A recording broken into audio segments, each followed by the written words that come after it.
This is just an exercise of compression and release in the legs. So if you've got tight lower back issues or mid-back issues or tight hamstrings or calf muscles, this is a fantastic way to help relieve some of that pressure.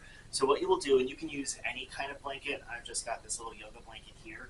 What you're going to do is you'll try and bring the blanket into a double fold, pretty similar to this. It doesn't have to be exact. But then you'll place the blanket down on the ground. You're going to roll it up into a really, really tight burrito. The tighter you do the burrito, the better. A lot of the time I like to teach, if you're grabbing the blanket and you're rolling it up and you pull the blanket apart at the same time, this will get into your shoulders just for a nice little shoulder stretch. But you're going to roll the blanket up into a really tight burrito. Doesn't have to look great. But then you'll come down into a squat and you're going to step over the yoga blanket and then you'll place it behind your kneecaps. Once you do this, you're going to come down, bend your knees, come down to all fours. And you want your toes shoelace side down, so the tops of your toenails down into the ground. And then you'll just place your hands on your hips. And then all you have to do is sink back. And you'll start to feel some immediate results. They'll be very tight, and you'll have a lot of stretching out in the lower back area and the calf muscles. If you want to intensify it a little more, you can gently rock from side to side. I usually like to stay in this for about 5 to 7 breaths on one side, and there's 3 settings.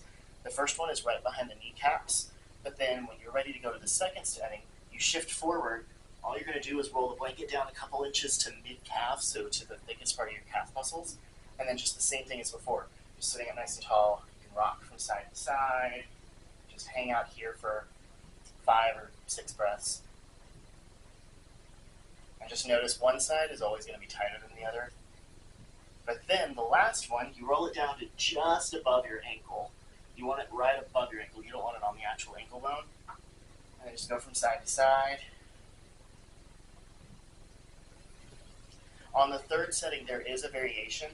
If you would like to go a little bit deeper, you take your shoulders up to your ears like you're shrugging, squeeze them together behind you, and then you're going to go into a little bit of a back bend.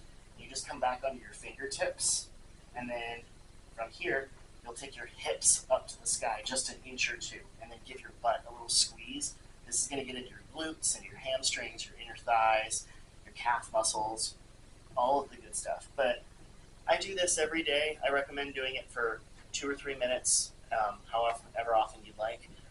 You'll start to see almost immediate results after the very first time you're doing it. But this is Matt with Pursue Physical Therapy, and I will catch you next time.